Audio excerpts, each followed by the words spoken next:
Bismillahirrahmanirrahim. Assalamualaikum warahmatullahi wabarakatuh. Alhamdulillahi rabbil alamin. Al-qail fi kitabihil karim. Ya ayyuhan nasu qad ja'atkum maw'izatun min rabbikum wa shifaa'un lima fis suduri wa hudan wa rahmatun lil mu'minin. Qul bi fadlillahi wa bi rahmatihi fa bidzalika falyafrahu huwa khairu mimma yajma'un. Wassalatu wassalamu ala Rasulillah sallallahu alaihi wasallam al-qail fi hadithihi syarif. Taraktu fikum amrayni lan tadillu ma tamassaktum bihima kitab Allah wa sunnati nabiyhi atau kama qala sallallahu alaihi wasallam. ثم أما بعد اللهم إنا نسألك علما نافعا ورزقا طيبا وعملا متقبلا. أيها الإخوة kaum muslimin dan muslimat yang berbahagia, pada kesempatan yang penuh berkah ini kita lanjutkan atas izin Allah Subhanahu wa Ta'ala dan taufiknya kajian kita tentang pokok-pokok keimanan atau dasar-dasar keimanan. Insya Allah pada pembahasan yang baru ini kita akan mengkaji tentang iman kepada kitab Allah Subhanahu wa Ta'ala. Setelah sebelumnya kita menuntaskan alhamdulillah iman kepada Allah Subhanahu wa Ta'ala dan juga iman kepada malaikat-malaikatnya.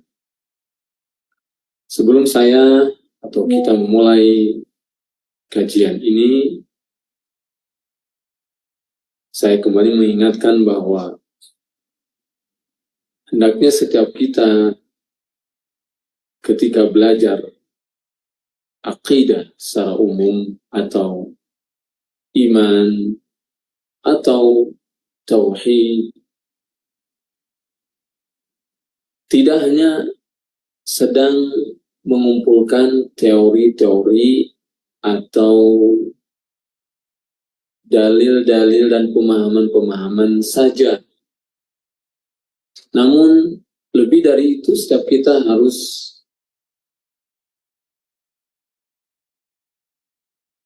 mentargetkan bahwa ilmu akidah yang sudah difahami dan sedang dikaji seharusnya menjadi bahan bakar yang bisa menggerakkan hati dan juga anggota tubuh kita. Artinya, ilmu akidah itu harus menghidupkan hati dan jiwa kita. Sehingga tidak sebatas teori-teori ya, atau pemahaman-pemahaman saja. Dia harus mampu menghidupkan jiwa dan hati serta raga kita. Sehingga terlihat pengaruhnya dalam kehidupan kita sehari-hari, baik dalam lisan ataupun sikap kita. Oleh karenanya, setiap materi akidah yang sedang kita kaji, insya Allah saya akan kaitkan dengan aktivitas kehidupan kita sehari-hari. Oleh karena itu, di setiap pembahasan dasar-dasar akidah atau dasar-dasar keimanan, selalu kita kaji atau kita petik buah-buah keimanan dan juga amal yang bisa kita aplikasikan dalam kehidupan kita sehari-hari. Terkait iman kepada Allah, iman kepada malaikatnya, dan insya Allah juga sekarang kita akan mengkaji tentang iman kepada kitab Allah Subhanahu wa Ta'ala. Baik, tentang iman kepada kitab-kitab Allah Subhanahu wa Ta'ala, sebenarnya seperti biasa saya harus menjelaskan dulu definisi-definisi terkait iman kepada kitab-kitab Allah ini. Adapun tentang iman, sebagaimana kita ketahui, iman artinya meyakini dalam hati, kemudian mengucapkan dengan lisan dan mengamalkan dengan amal perbuatan. Sehingga iman adalah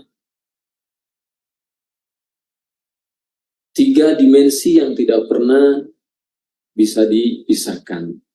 3 sisi yang tidak pernah terpisah, yaitu hati, lisan, dan anggota tubuh.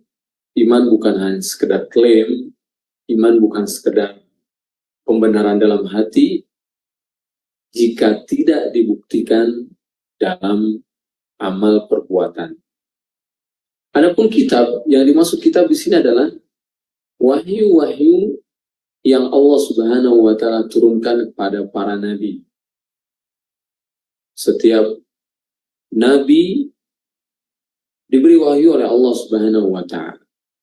Nabi yang jumlahnya sangat banyak, demikian juga para rasul yang jumlahnya tentu lebih sedikit. Nanti kita akan bahas dalam iman kepada rasul-rasul Allah bahwa setiap rasul pasti nabi, tapi tidak setiap nabi itu rasul. Sehingga jumlah nabi lebih banyak dari jumlah rasul.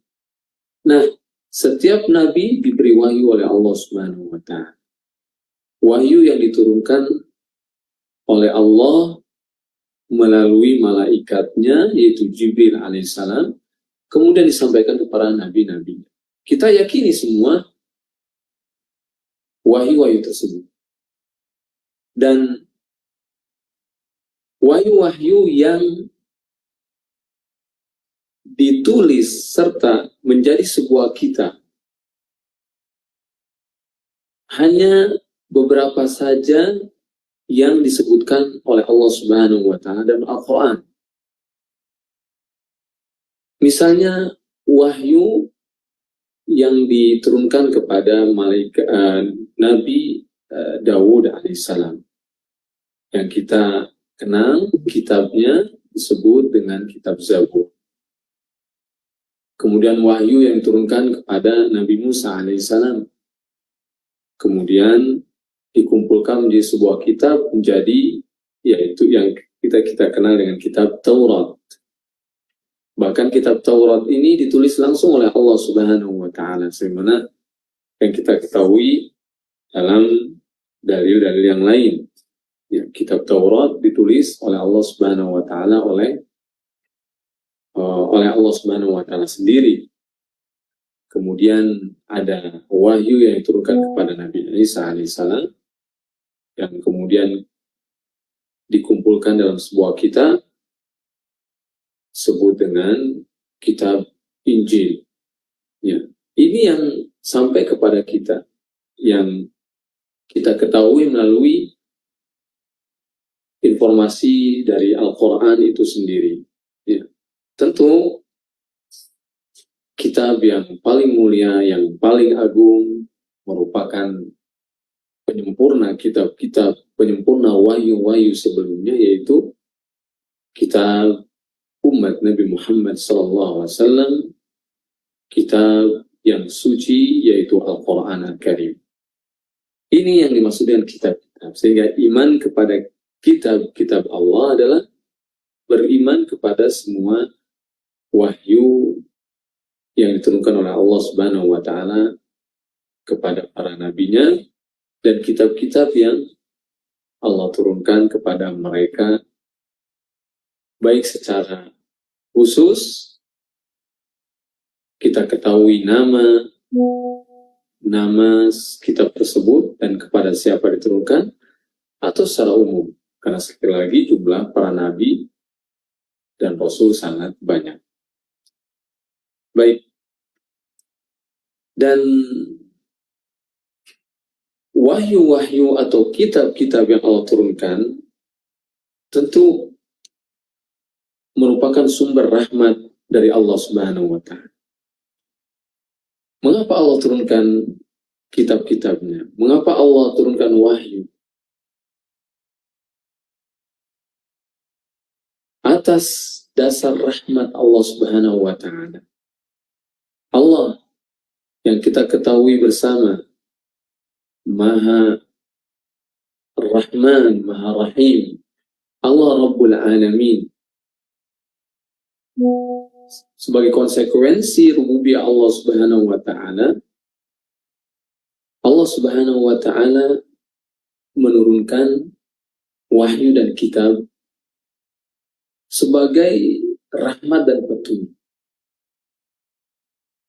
Jadi tujuan diturunkannya wahyu dan kitab adalah sebagai rahmat dan petunjuk bagi manusia.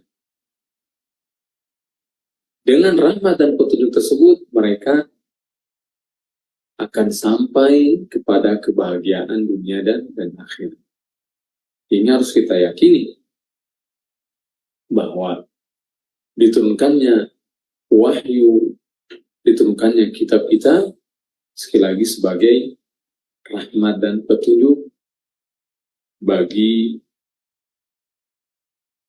alam semesta, bagi manusia seluruhnya. Baik, perlu dalil-dalil sangat banyak ya. Dalam Al-Quran dijelaskan, ayat yang saya bacakan tadi misalnya dalam Muqaddimah menegaskan bahwa Al-Quran merupakan nasihat, kemudian rahmat, juga obat dan penawar bagi segala macam penyakit. Dengannya Allah Subhanahu wa Ta'ala mengkaruniai umat Muhammad sallallahu alaihi wasallam. Maka sudah sejatinya kita berbahagia mendapatkan karunia Al-Quran tersebut. Baik, merujuk kepada risalah yang kita kaji, yaitu Syarh Ushulul Iman yang ditulis oleh Al-Allamah Syekh Muhammad Ibn Shalih Al-Utsaimin. Beliau menjelaskan iman kepada kitab-kitab ini dengan menyebutkan unsur-unsur, atau dengan kata lain bagaimana kita mengimani kitab-kitab Allah Subhanahu wa Ta'ala. Setelah kita mengetahui secara umum tadi bahwa makna iman adalah meyakini dengan hati, kemudian mengucapkan dengan lisan, dan juga mengamalkan dengan amal perbuatan tentunya terhadap seluruh kitab-kitab yang diturunkan oleh Allah Subhanahu wa Ta'ala kepada para rasul dan para nabinya,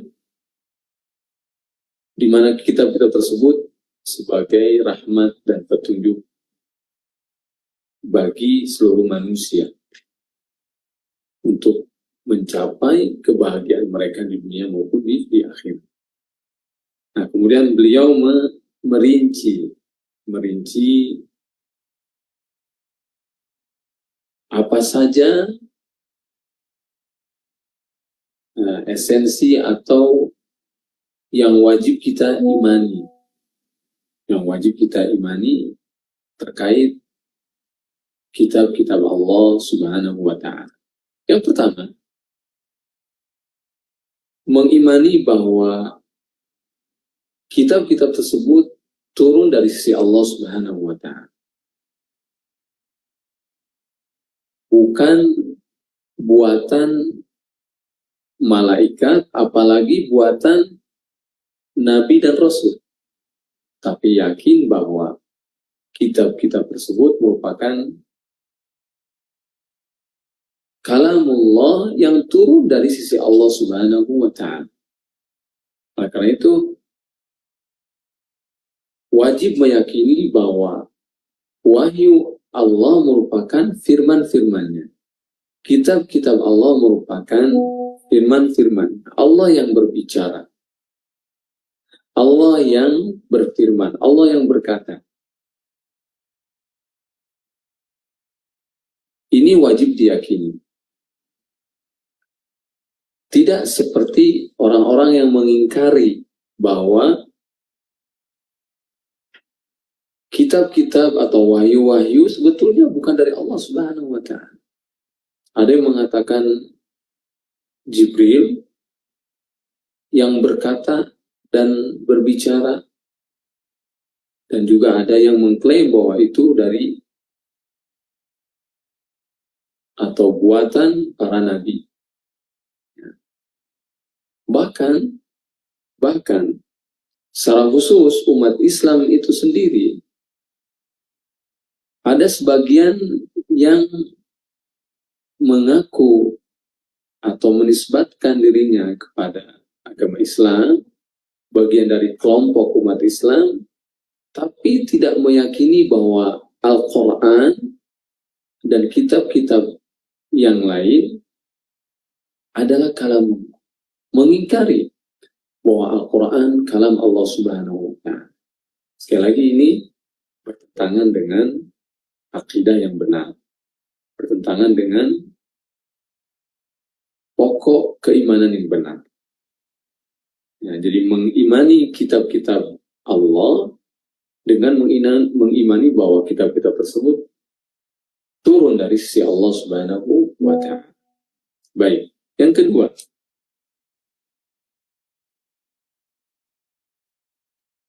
mengimani nama-nama kitab tersebut sesuai dengan dalil yang dijelaskan dalam Al-Quran ataupun Sunnah Rasulullah SAW. Ya, kalau ada keterangan, ada penjelasan nama sebuah kitab, maka kita imani. Misalnya tadi saya sebutkan ada beberapa nama kitab ya, yang disebutkan dalam Al-Quran, maka kita wajib imani. Seperti kitab Zabur, kitab Taurat, kitab Injil, apalagi kitab Al-Quran.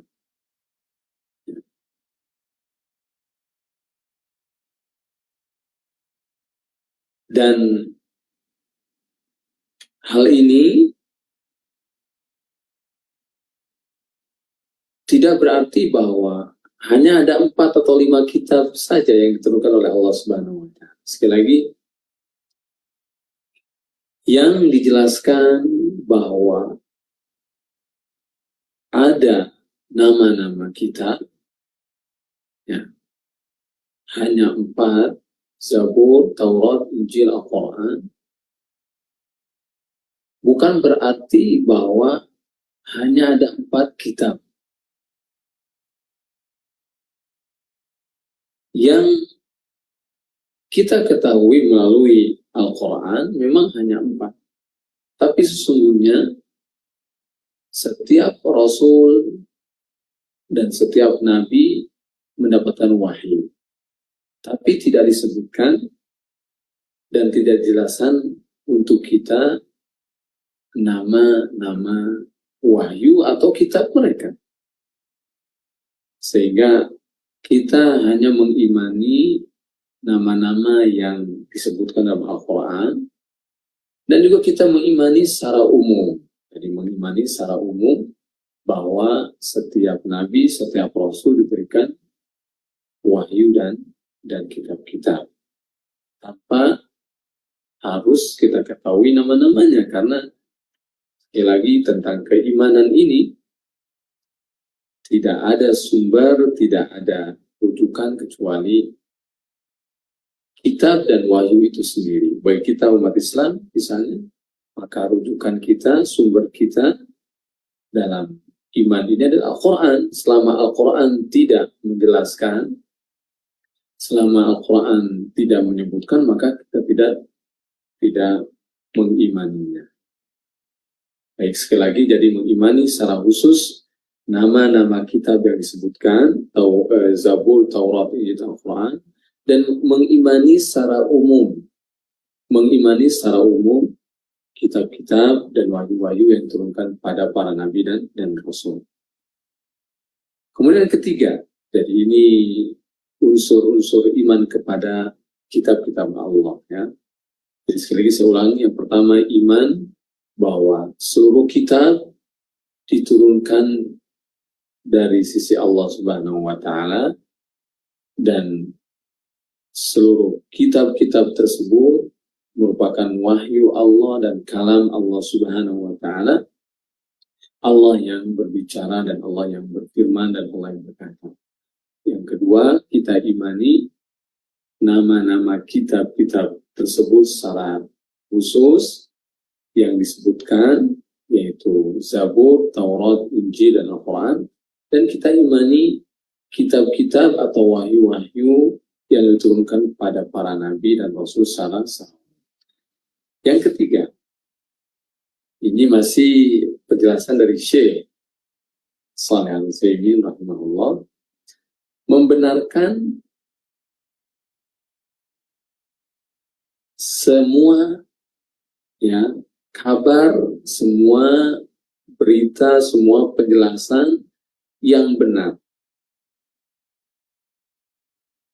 Tentu maksudnya bila ada penjelasan atau informasi atau kabar-kabar dari semua kitab, maka jika benar, kita benarkan. Maksudnya bagaimana? Perlu diketahui bahwa kitab-kitab sebelum Al-Quran ada yang mengkabarkan berita-berita atau penjelasan-penjelasan yang juga dibenarkan oleh Al-Quran. Jadi bisa dikatakan ada dua kategori berita-berita atau penjelasan-penjelasan kitab-kitab sebelum Al-Quran. Ada yang dibenarkan oleh Al-Quran itu sendiri. Misalnya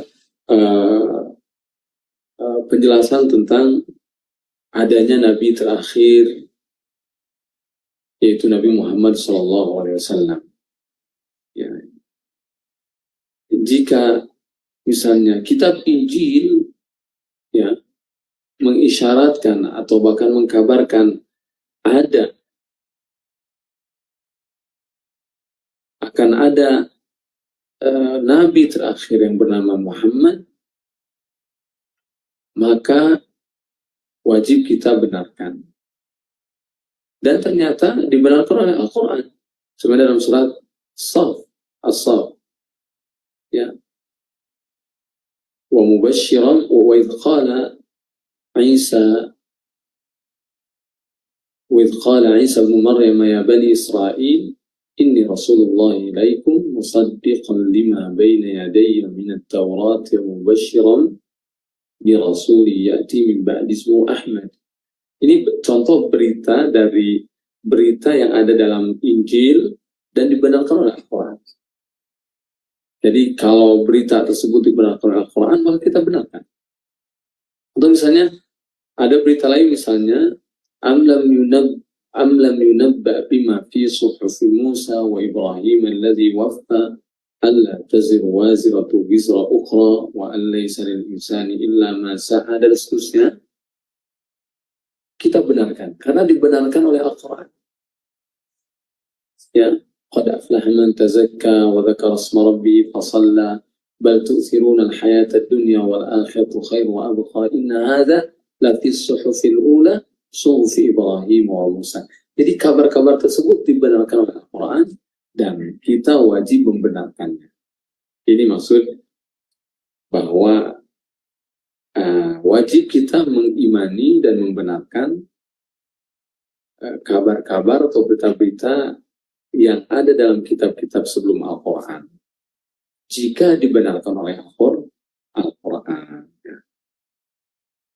Baik, adapun Al-Quran itu sendiri maka wajib kita benarkan.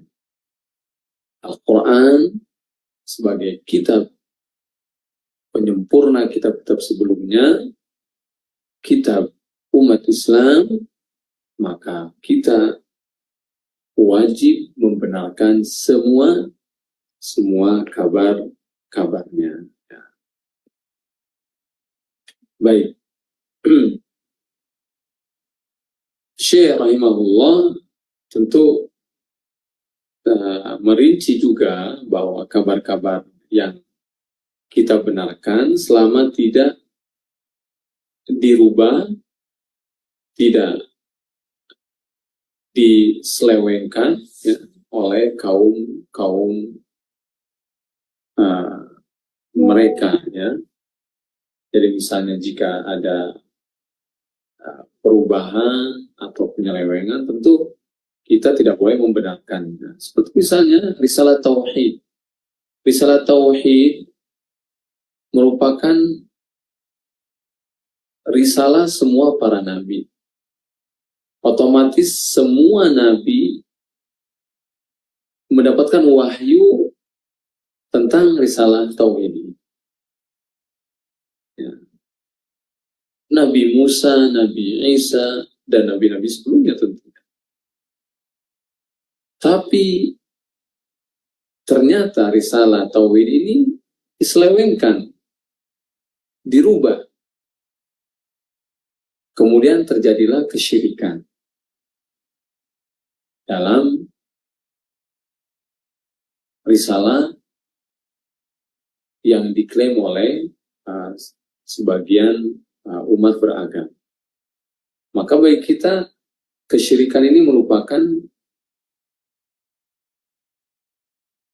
bentuk penyelewengan, perubahan ya, dari risalah yang benar. Sehingga tidak dibenarkan dalam agama kita. Kesyirikan yang terjadi dalam agama pengikut misalnya Yahudi, misalnya atau Nasrani, ya jelas ini sebuah kesyirikan dan penyelewengan yang tidak bisa kita terima, meskipun mereka mengklaim pengikut Nabi dan kitabnya. Ya. Atau misalnya contoh yang lain, misalnya yang terjadi pada masa Rasulullah SAW, hukum rajam. Hukum rajam. Ya. Sehingga Allah menurunkan firman-Nya yang sangat tegas dalam hal ini, bahwa hukum rajam bagi pelaku zina merupakan syariat seluruh para nabi, ya, termasuk orang-orang Yahudi yang mengklaim pengikut Nabi Musa alaihissalam. Namun ternyata mereka bersepakat, kaum Yahudi itu bersepakat untuk merubah hukum rajam. Ini terjadi di masa Rasulullah SAW. Jadi kitab yang mereka masih miliki itu masih tertera dalam kitab asli mereka bahwa hukum zina itu dirajam. Tapi mereka bersepakat untuk merubah. Ya. Maka ini tidak dibenarkan. Apa yang mereka rubah, apa yang mereka selewengkan tidak bisa dibenarkan. Maka bagi kita umat Islam, hukum rajam tetap hingga hari kiamat, ya, tidak pernah berubah. Hukum para pezina adalah dirajam. Tentu dengan perincian yang kita ketahui dalam buku-buku fikih. Ya. Jadi sekali lagi ini yang ketiga, jadi membenarkan semua kabar-kabar dalam kitab-kitab tersebut yang dibenarkan oleh Al-Quran Al-Karim. Kemudian yang terakhir, yang keempat, mengimani kitab-kitab Allah, artinya wajib mengamalkan hukum-hukum yang ada dalam kitab tersebut selama tidak dihapus. Jadi wajib mengamalkan. Jika yang ketiga tadi membenarkan, maka setelah membenarkan adalah mengamalkan. Selama tidak dihapus. Selama tidak dihapus. Selain mengamalkan juga harus ridho, ya, kemudian menerima sepenuhnya tanpa ada rasa berat. Ya.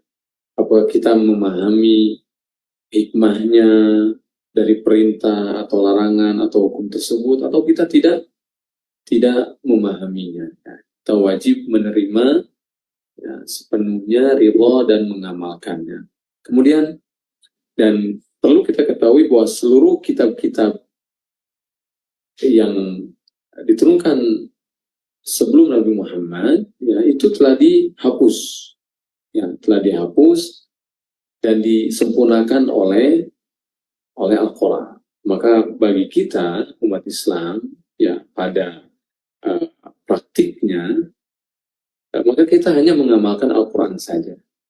Maka kita hanya mengamalkan Al-Quran saja karena kitab-kitab sebelum Al-Quran telah terhapus dan diganti serta disempurnakan oleh Al-Quran. Maka tidak benar jika ada yang mengklaim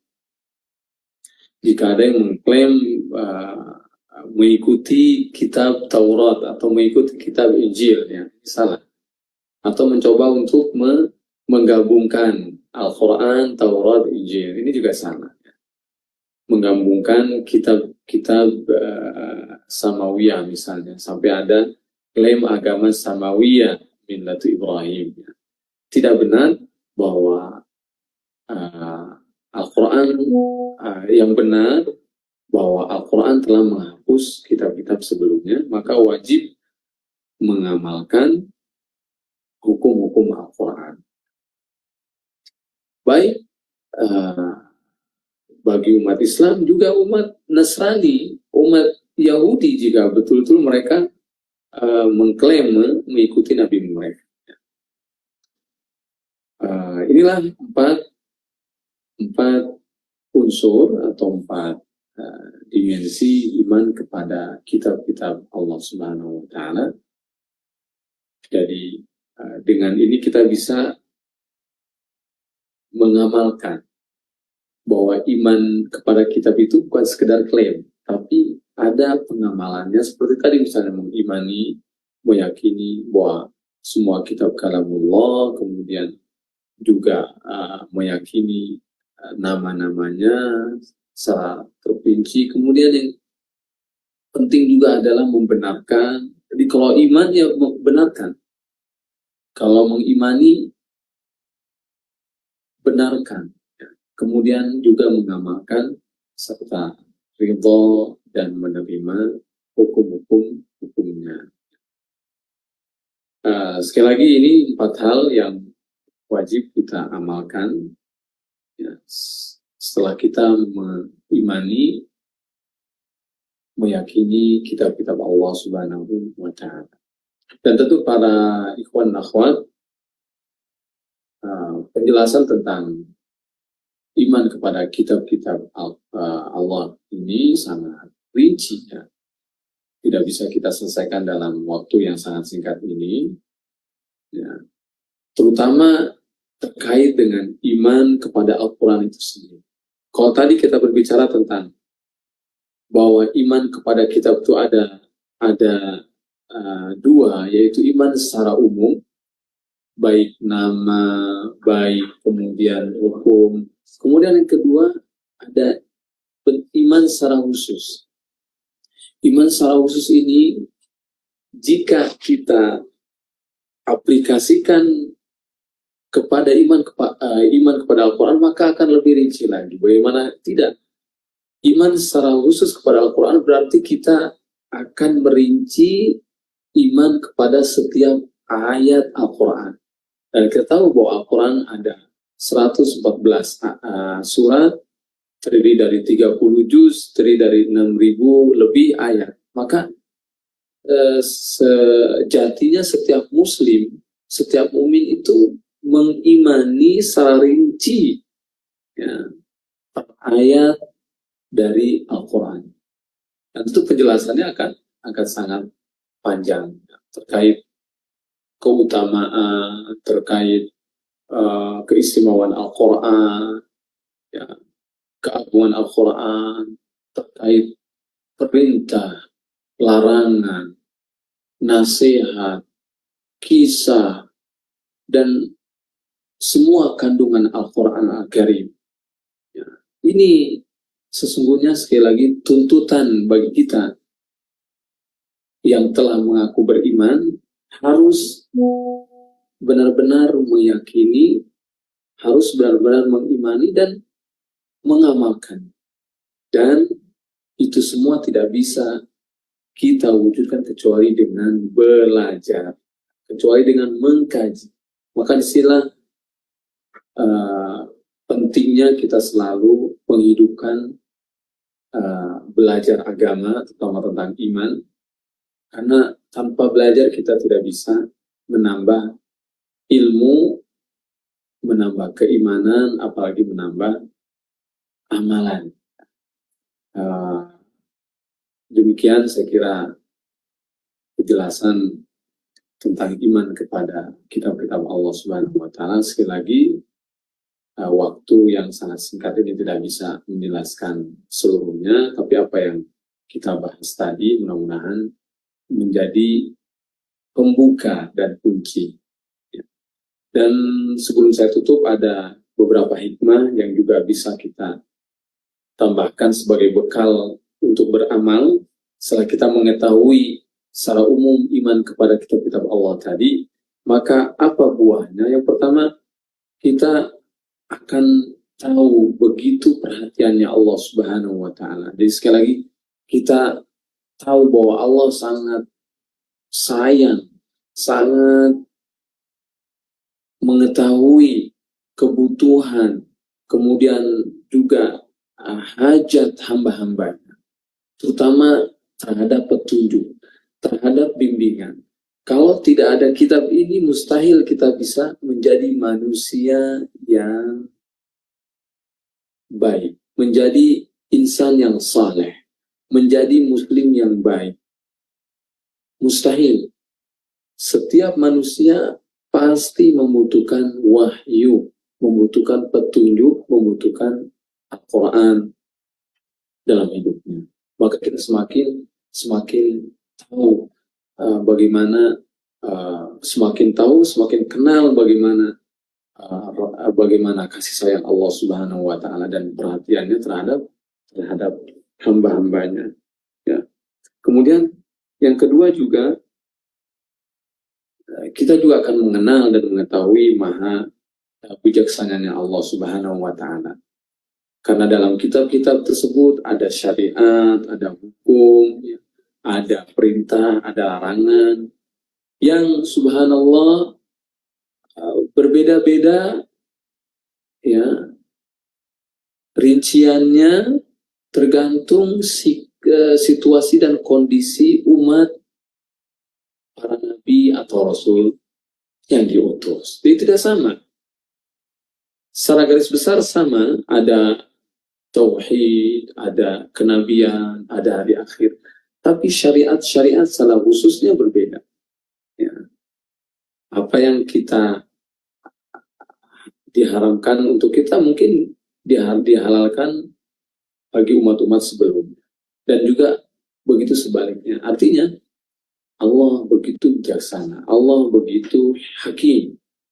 Tahu mana kebutuhan, mana hajat setiap umat. Ya.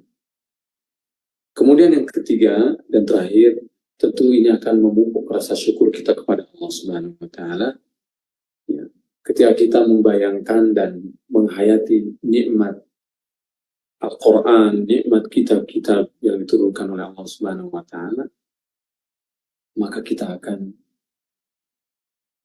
bersyukur kepadanya, bahkan akan lebih bersyukur ketika kita membandingkan dengan nikmat-nikmat yang lain. Sampai kita ketahui bahwa tidak ada nikmat yang lebih besar yang Allah berikan kepada kita selain nikmat Al-Quran, dan petunjuk. Sekali lagi, Al-Quran dan wahyu akan menunjukkan kita kepada kebahagiaan dunia dan akhirat.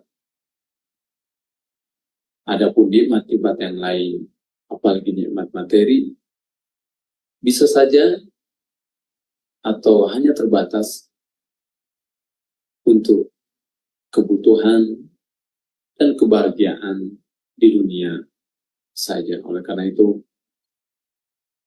mari kita terus mengingat nikmat yang besar ini, baik dalam hati maupun dalam lisan kita ucapkan Alhamdulillah, dan juga dalam sikap dan perbuatan kita, sehingga bertambah ketaatan kita kepada Allah, bertambah ibadah kita kepada Allah Subhanahu wa Ta'ala, karena tadi termotivasi bahwa ternyata Allah telah memberikan nikmat yang sangat besar, yaitu nikmat Al-Quran, nikmat petunjuk yang lebih baik daripada nikmat dunia dan isinya.